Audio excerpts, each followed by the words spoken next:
Hey, my man, what's up, man?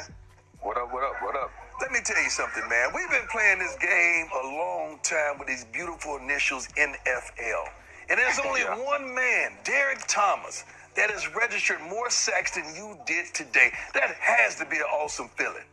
It is an awesome feeling. It's surreal to be in the likes of that man and what he done in the game. But I'm blessed and I'm honored to be in the likes of them guys. So much humility on a day you flat out dominated. When did you know you was going to have a great day? When the big fella wasn't in there, Pro Bowl, All-Pro, left tackle. I know you had to say, oh, yeah, baby, I'm going to tear this young man up today. Yeah, not seeing him there and knowing I had to take advantage and provide a spark for the team. But, I mean, you always want to play against the great guys. But I didn't get a chance today, but it was awesome though. How's it going, guys? It's your boy, Lieutenant Dan, with another Falcons film breakdown, and we are breaking down the 6 sacks of Adrian Clayborn, the big man from the game against the Dallas Cowboys.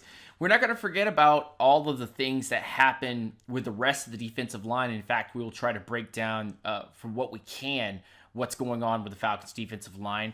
But we're going to be breaking down what Adrian Clayborn does to get these sacks, who helps him get to his destination, and why he is able to get these sacks done through his own technical means and prowess.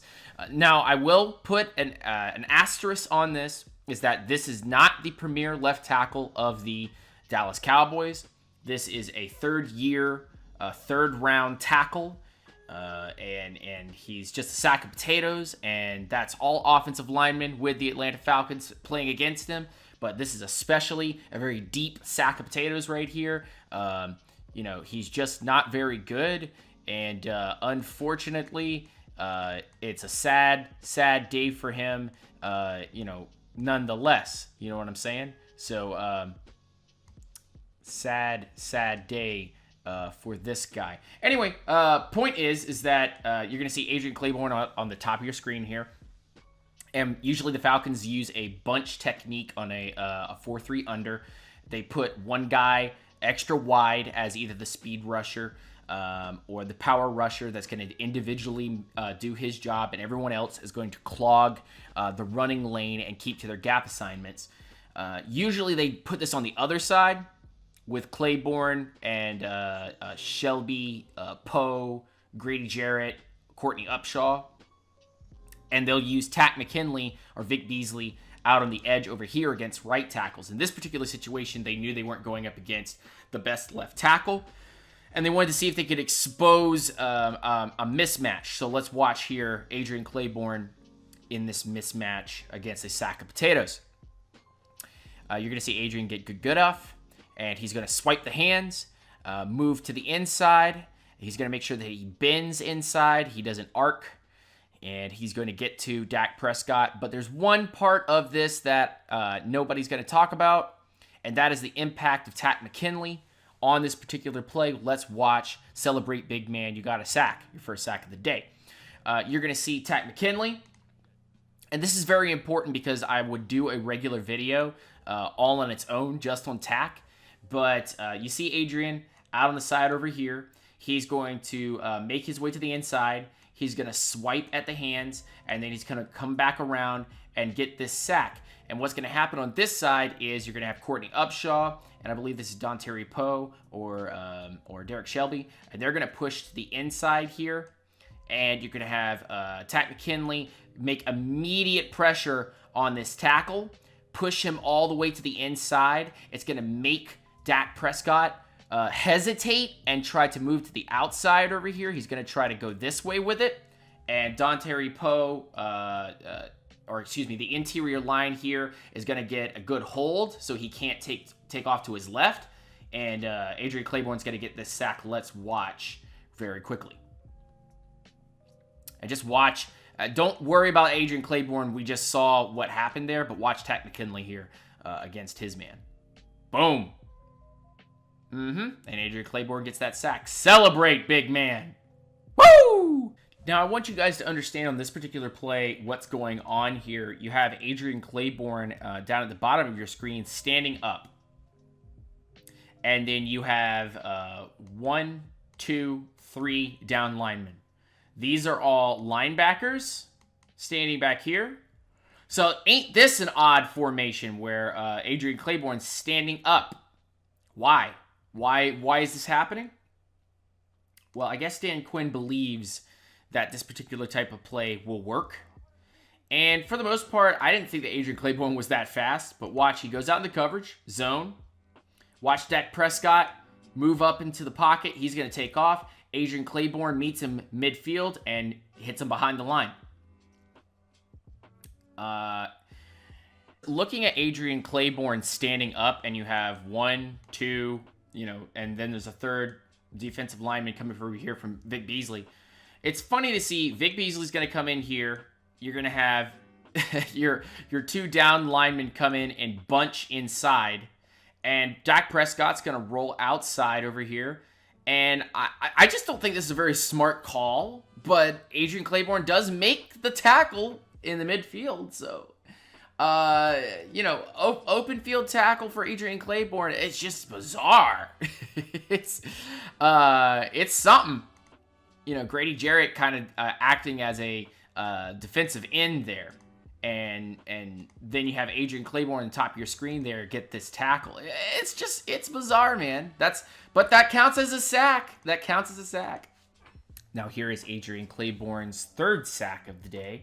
You're going to see him down at the bottom of the line here.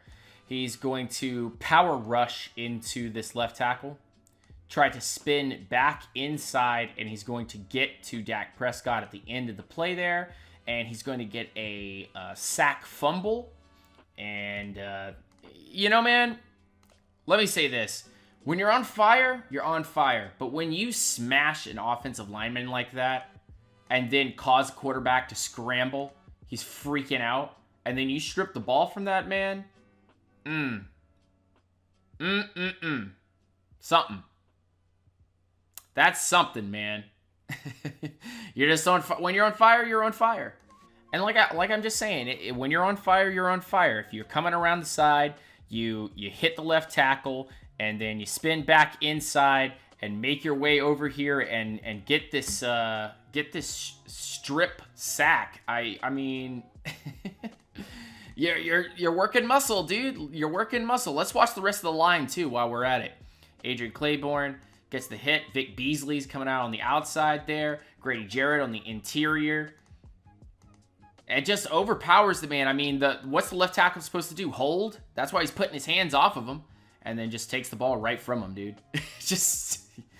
Jeez. Now, I know my mentor, Vach Lombardi. And go check out his channel, Lombardi's Draft Talk, on Facebook, as well as, Vach Lombardi on YouTube. And go check out my man, Lawn Nation, big Cowboys guys.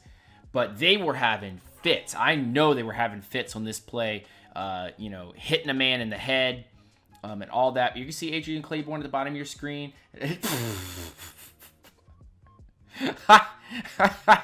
I'm not gonna lie.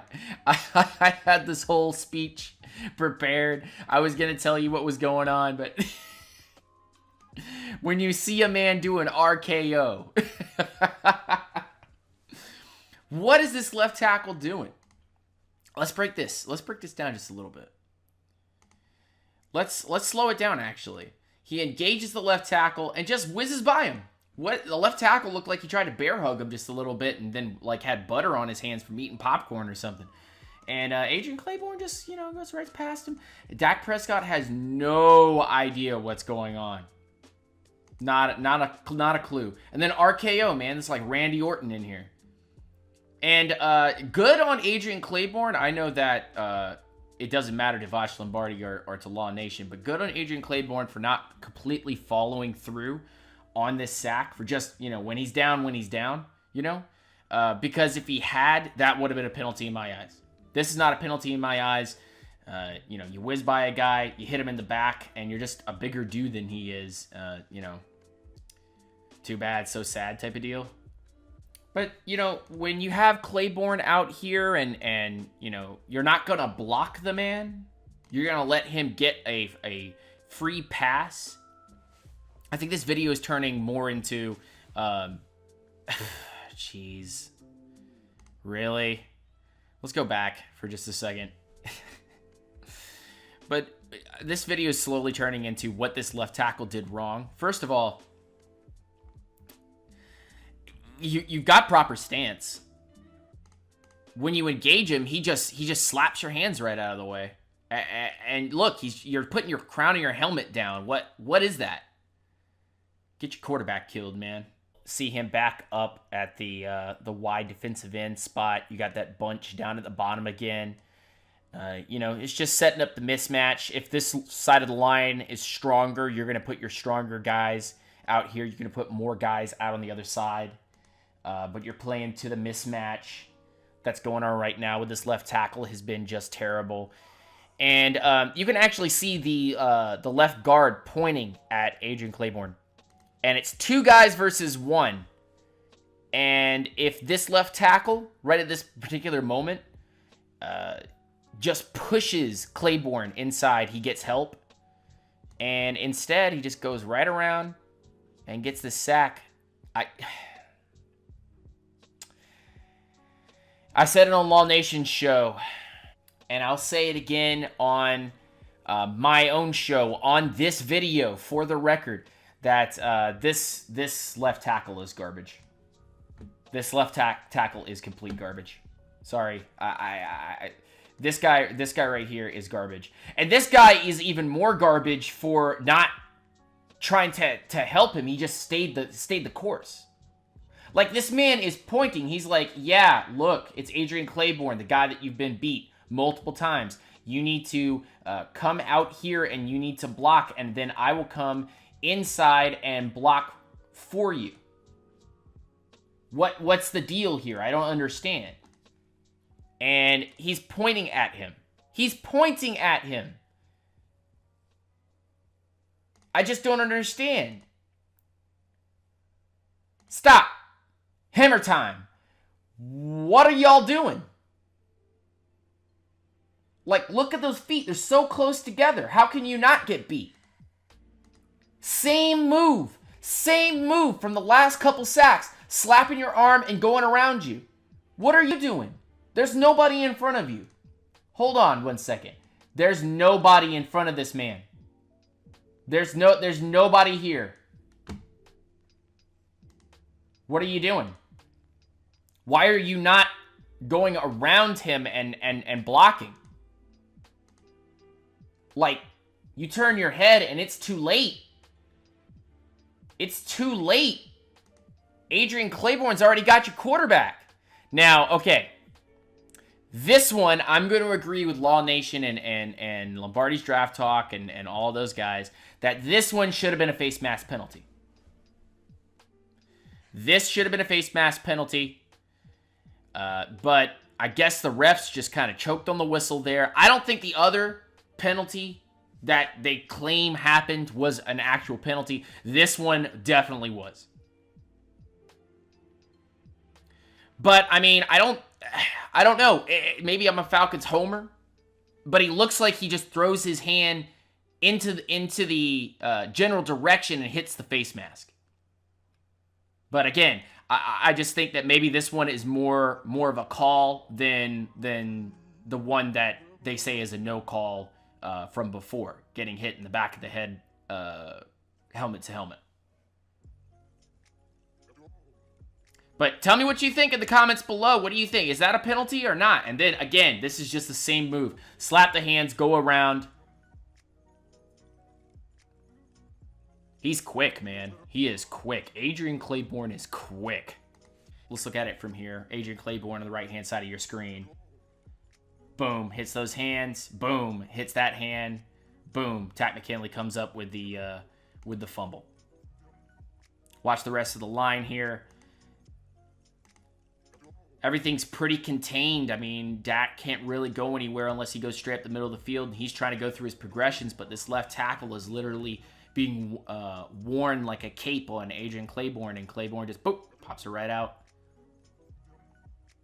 If this is the Atlanta Falcons going forward for 2017, and this is the type of pressure that we can put on mobile quarterbacks like Dak Prescott and Russell Wilson, yet to play on Monday night, and Cam Newton in the second go-around, maybe.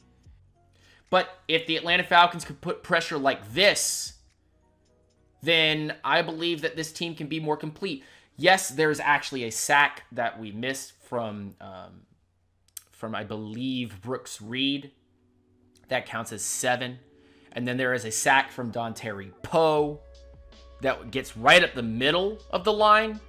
So the Cowboys didn't just have their left tackle underperforming, but their left guard and center actually allowed Dontari Poe to get a sack.